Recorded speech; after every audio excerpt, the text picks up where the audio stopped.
Hi, this is John Stone with the Stone's real estate team at C21. And you want to introduce yourself today? Sure. I am Catherine Justice with Gentili Real Estate here in Fresno, California.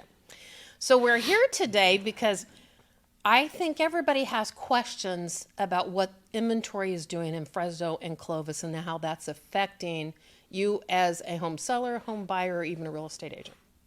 Probably the most common question I get is how much inventory do you have?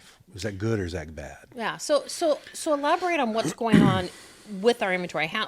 Let's start with right now. How many listings are there? What's our inventory right now on the resale side? So I follow Fresno and Clovis. I don't pull the county stats.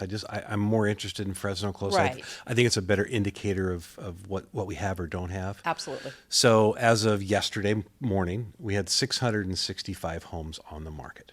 Oh, okay. That doesn't sound like a whole lot. It's not. It's not. Okay, so that means we're kind of in a low inventory. We have low inventory right now? Well, we are. It just kind of depends on what you compare it to. So back in April, May, and even June of last year, we were under 500 homes. Oh, okay. Back in October of 23, we were about 900 homes. Okay, so fluctuate a little bit. Yeah. So with those numbers, tell me, is this a buyer, seller market? What are we in right now at this moment? So technically, we're in a seller's market. So kind of the rule of thumb is if you have less than 4 months of inventory, Okay. you're in a seller's market. More than that, you're in a buyer's market. And months of inventory is kind of a complicated figure. Okay. We're at about 2.5 right now. You see that look on my face, I know. like, what the heck are And you it's talking it's about? really not something I even pay attention to because to me it's kind of meaningless. Okay. People buy homes; they don't buy months of inventory. So how about for our viewers, because this is the question that most people have. So as agents, we understand the inventory a little bit. Sure. But we want to explain it to you guys and how that works for you guys. So if we are right now at what'd you say, 665. And that's a low inventory. It's low. So what's a normal balanced market in terms of numbers? Just so our viewers kind of understand Sure. what we're looking at. So, if you go back to 2013, we'd come out of the housing crash in 09 and 010. That was rough. Started to get people back in the market. They had a little confidence in the market. It was more of what you'd call a normal market. Right. There was roughly 2,500 homes on the market. Oh, wow. That's a big difference. Yeah, so that was, and I talked about months of inventory before. That was about 4 to 5 months of inventory. Wow, but that's a big That's a big lot difference. more than we have today. Yeah. Wow. And so how long have we been, as we call, low on inventory? How long has this been going on? Since probably 16 or 17.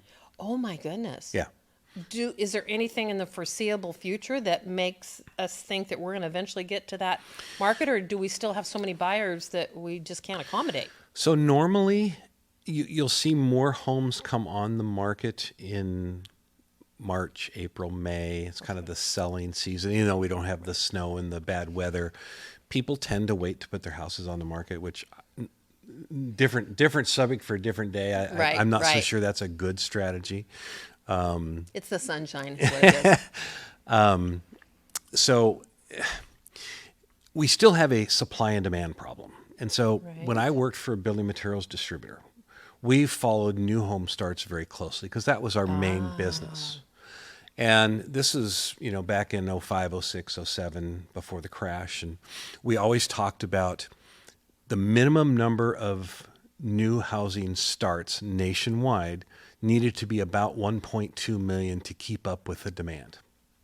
We haven't done 1.2 million in probably 20 years. Oh, my goodness. So we still have, in the underlying problem or issue that we have is we just don't have enough supply for the demand. So we have a lot of buyers out there. We do. Some of the buyers pulled off the market in the since last summer when interest rates, 3 years ago, interest rates were 2.25, which is not sustainable. Right. But they got to 7.25, depending on what type of financing, 7%. Yeah. And so with our market, a big chunk of our market is first-time home buyer. That's just kind of how the income base works here. Right. And so prices have continued to go up and interest rates went up. And so some of those buyers just could not qualify. They just don't have the income. Yeah. So some of those buyers have fallen off. Okay. So people who are buying $450,000 homes are now buying $350,000 homes to come in with a payment that they can afford.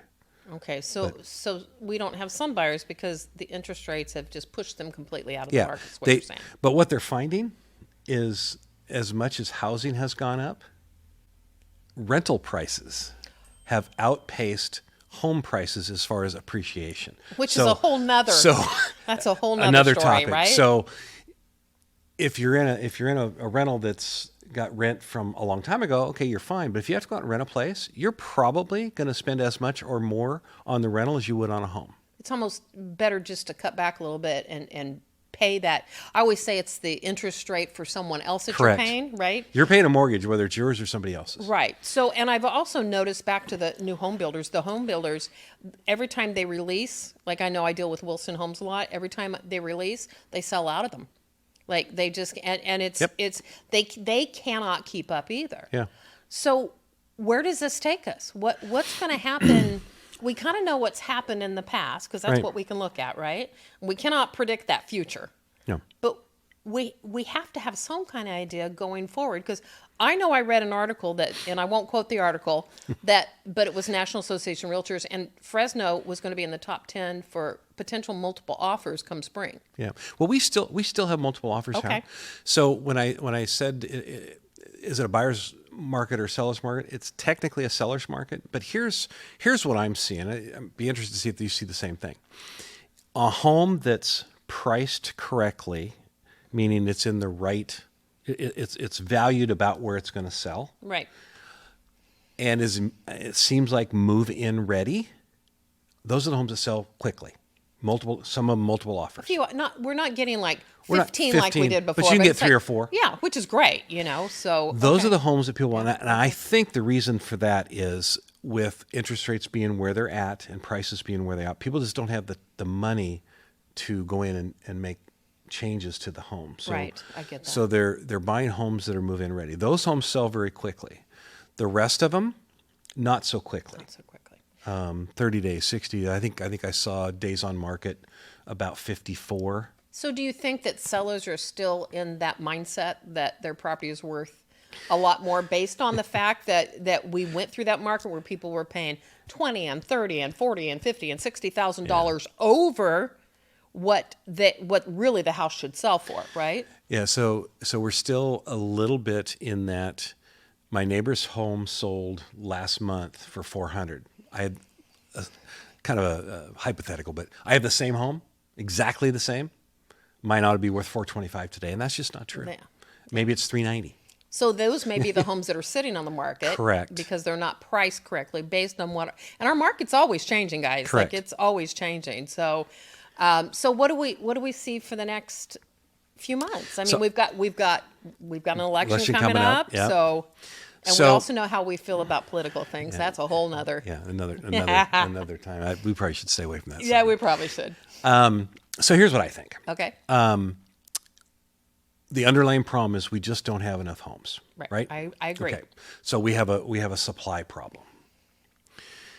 Interest rates have come down, depending on what kind of financing. 6% is kind of where they're at. So they've come down a point. I think a lot of people don't realize that. Yeah, they've come down quite a bit recently, They so have. it's kind of nice.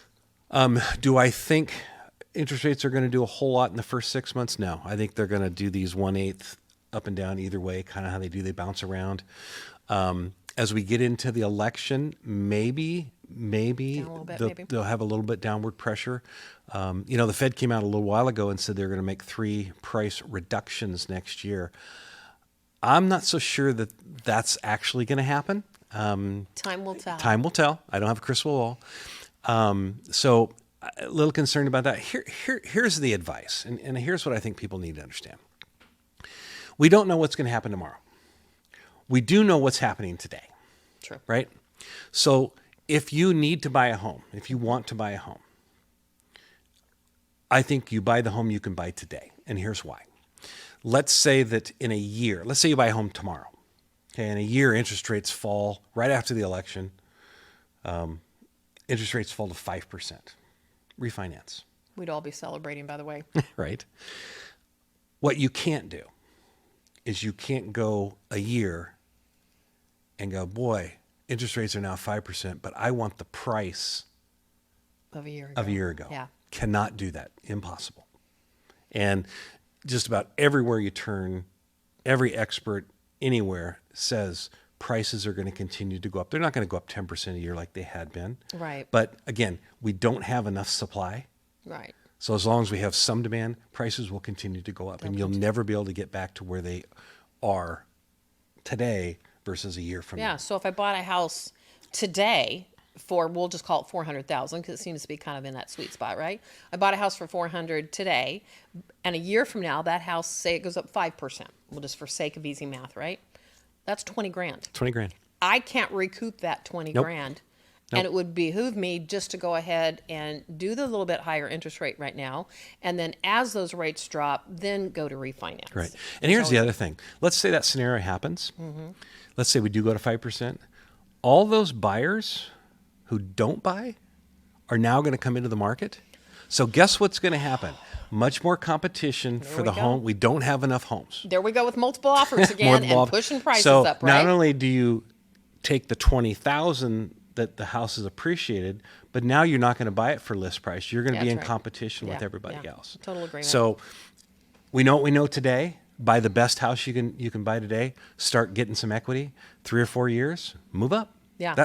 That's how people make money in the United States. Real estate is not normally for people like us a short-term investment. It's not. Has Okay, to you're be going to long-term. gain that equity and that value and kind of a nice little savings, I call it. Yep. If you hang on to your house, maybe pay a little bit extra every month. But this kind of takes us into what we're going to talk about next week. We're going to have Jackie Whedon from Precision Home Loans. Very good lady. Great loan officer. She's been in the business for 22 years. She's going to discuss what's going on with rates right now. That's her expertise, not ours, right? And she's going to talk about that. She's going to talk about some programs potentially being able to get you into. She's going to have some information on the DREAM program. She will have the information on that DREAM program because the DREAM program is a great program, but it has really changed based on when they brought it out the first time. So she wants to explain that. So I'm sure you guys will have a lot of questions for her during that. That'd be a great session. But that will be our next one. So we hope that, again, we always thank you guys for hanging out with us and hope you stay tuned till next time when we can talk about interest rates and how we can potentially get you guys into a home. We'd love to see your comments. If you have a comment or if you'd like us to talk about a specific subject, leave us a comment. Hit that like button, subscribe, hit that bell, and we'll talk to you next week.